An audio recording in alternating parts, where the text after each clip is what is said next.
Olá a todos e todas, companheiros, militantes, camaradas, pesquisadores, professores.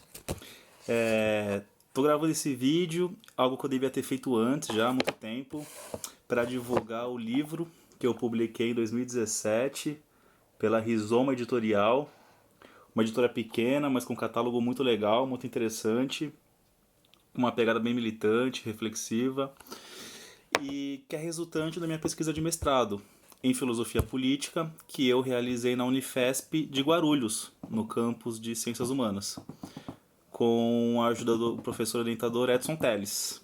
Uma pesquisa sobre as zonas autônomas temporárias, a TAS, essa estratégia política libertária descrita por Hakim Bey.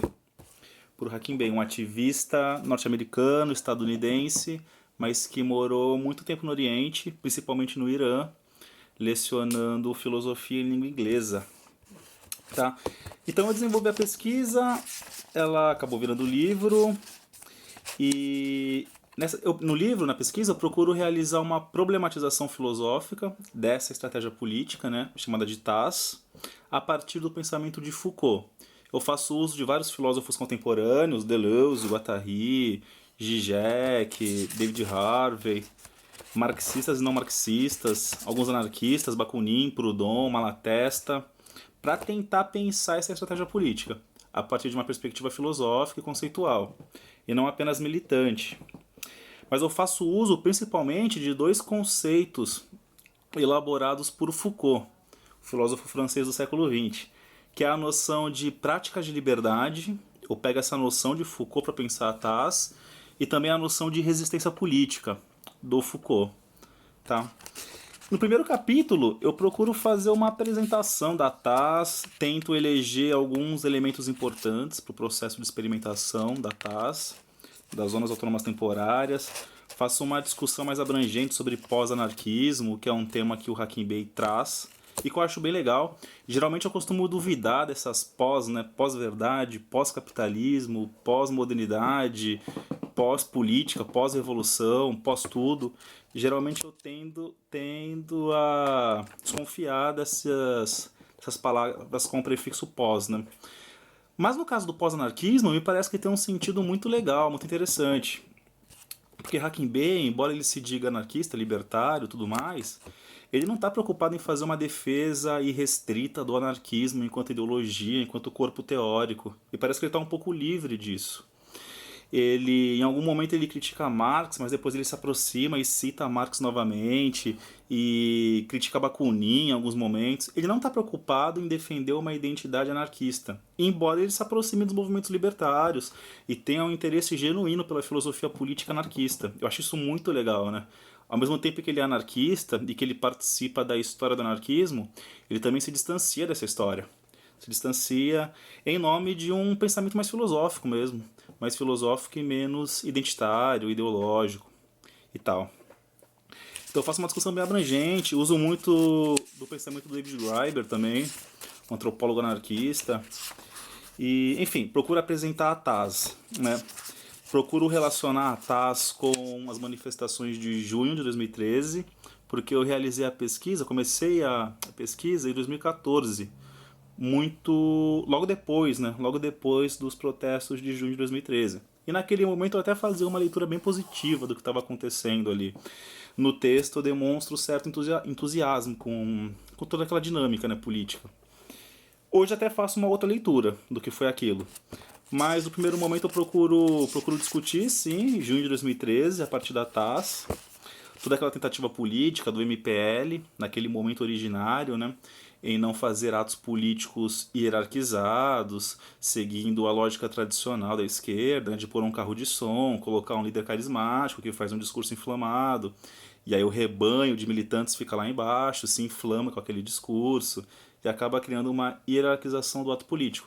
O MPL não caiu nesse lugar, né, nessa armadilha política. Eles usavam a fanfarra do mal, né? Então os militantes vestiam os instrumentos e iam tocando no chão com a galera, caminhando. E eles conseguiram construir um ato político mais horizontal mesmo, sem lideranças, sem dirigentes e tudo mais. E foi muito legal num certo momento, né? Então tem alguma aproximação com a TAS, né? Eu acho que tem. E eu discuti isso no primeiro capítulo. No segundo capítulo, eu faço a discussão filosófica a partir de Foucault, mais diretamente. Eu pego a noção de prática de liberdade, como eu disse. O Foucault faz uma distinção muito legal e que eu vejo ser pouco explorada assim, pelos pesquisadores de Foucault, né? Que é uma distinção entre processos de liberação e práticas de liberdade. Foucault faz essa distinção numa entrevista de 84, chamada de A Ética do Cuidado de Si como Prática de Liberdade. Né? Um texto muito clássico, muito conhecido, né? Pelos estudiosos de Foucault. E aí, o que o Foucault vai chamar de liberação, me parece que se aproxima muito das políticas de libertação mesmo. Até mesmo do anarquismo. Né? Essa tentativa de dar um fim universal em todas as formas de dominação. É quase uma idealização revolucionária, né? Vamos acabar com todas as relações de poder. E porque acabamos com o poder em absoluto, uma liberdade duradoura reinará, surgirá. Né? Alcançaremos o reino da liberdade. Bakunin fala muito disso, né? Ele fala, enquanto existir uma relação de poder, ou enquanto existir uma pessoa escravizada, a humanidade inteira não poderá dizer que é livre. Um ser humano sequer poderá dizer que é livre. Né? Se existir um único ser humano escravizado, nenhum ser humano poderá dizer que é livre. Então ele pensa mesmo a liberdade a partir de um sentido universalizante. Né? Humanitário, universalizante, geral. É preciso acabar com as dominações, com todas as relações de poder, e só assim seremos livres. Me parece que isso é o que o Foucault chama de libertação, de liberação. É dar um fim universal às dominações. E o que ele chama de prática de liberdade é muito mais modesto, é muito mais experimental, é processual, é da ordem do processo, é o happening, a experimentação. É muito mais temporária. Me parece que essa noção de prática de liberdade é muito interessante para pensar a TAS. Porque o Hackenberg deixa claro, desde sempre, que o objetivo da TAS é proporcionar experimentações de liberdade. Ela é uma tática política, né? Uma tática específica que visa proporcionar experimentações de liberdade. Ela não está preocupada em promover justiça, por exemplo, em consertar a democracia, em corrigir erros políticos do passado e construir um futuro político melhor. Ela não está preocupada com isso.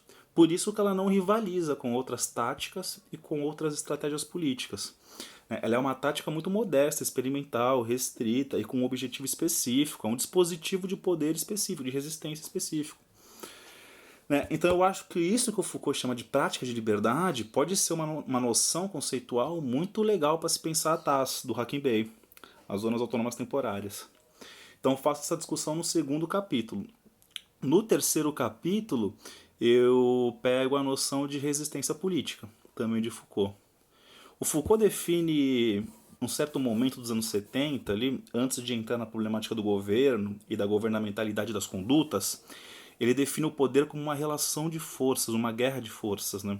Isso fica muito claro no curso Em Defesa da Sociedade, em que ele inverte o aforisma de Clausewitz e diz que a política é uma guerra por outros meios. Né? Não é a guerra que é uma política exacerbada, mas a política que é uma guerra por outros meios. Então ele define o poder como uma guerra de forças, uma relação de forças. E quando nós vamos estudar essas forças que estão em relação, já que ele define poder como relação de forças, a gente acaba percebendo que a resistência política é uma dessas forças que estão em relação. A resistência política constitui as sociedades contemporâneas. É uma força em tensão, é um agonismo político mesmo. Né? Existe uma relação de forças, e essas forças que estão em relação são as forças de dominação, por um lado, e as forças de resistência. Basicamente, essas são as forças que estão em relação. Praticamente tudo que constitui a vida humana se converte em força política para o Foucault. Mas essa multiplicidade heterogênea ela ganha corpo sob essas duas formas, a forma da dominação e a forma da resistência. Quando Foucault define a resistência desse modo, ele cria uma epistemologia muito legal para se pensar a resistência. Porque com Foucault, a gente não luta mais contra o poder. Nem existe mais esse poder com P maiúsculo. Foucault fala em relações de poder, relações móveis, estratégicas. Ele fala em empirismo político. Existe um poder com P maiúsculo, essa entidade universal dominadora. E a resistência é um elemento das relações de poder. Então resistir é exercer poder para Foucault. Não se luta contra o poder. A resistência não é uma luta contra o poder. Resistir é exercer poder, é um exercício de poder, é lutar contra a dominação. É fortalecer as forças de liberdade, né? Desculpa a redundância, né? Fortalecer as forças, mas é isso. Para o Foucault é isso, essa tensão perpétua entre forças. Tá? Eu acho que isso tem muito a ver com a TASS também. Quando o Hakim Bey disse que a TASS é uma tática de guerrilha que não visa confrontar o Estado diretamente, porque entende que o Estado não é a origem e nem a determinação das relações de poder, né?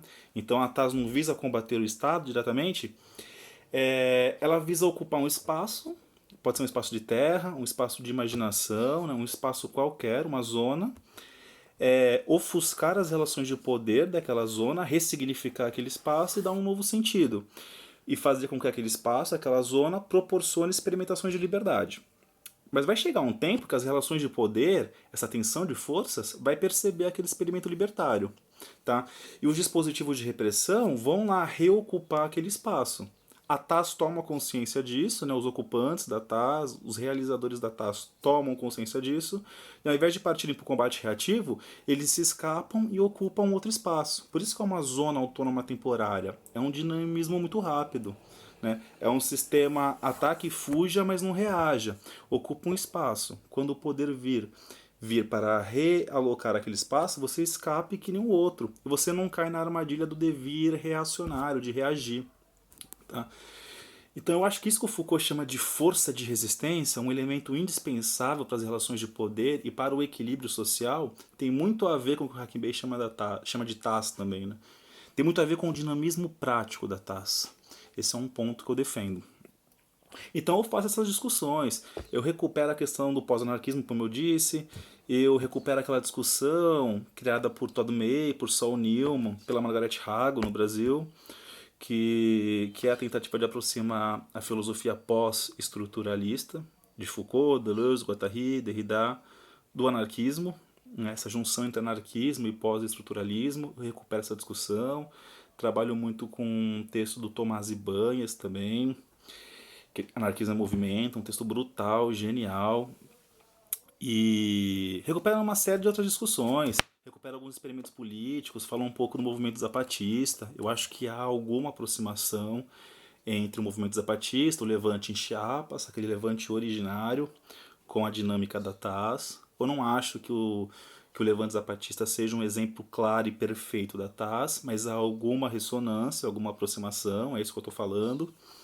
E discuto uma série de elementos da cultura contemporânea e tal. O elemento estético que suporta a TASS, o que o Hakim Bey chama de terrorismo poético, arte-sabotagem, como que a arte pode participar desse processo de resistência e tudo mais. Faço umas discussões bem legais, assim, bem em sintonia com a filosofia contemporânea. Tá bom? Foi uma tiragem pequena, né? Um livro pequeno, uma editora pequena. Tá? Isso aqui tá até amassado aqui, né? É o último exemplar que eu guardei pra mim. Então, assim, é uma tiragem meio pequena, tá esgotado e tal. Mas estou gravando esse vídeo mais com o intuito de divulgar o livro mesmo, divulgar o texto. E quem sabe aí fazer novas amizades, que conheçam Hakim Bey, conhecer pessoas que conheçam Hakim Bey e divulgar o trabalho. Beleza? É isso aí, pessoal. Valeu pela paciência. Um forte abraço a todos e é nóis.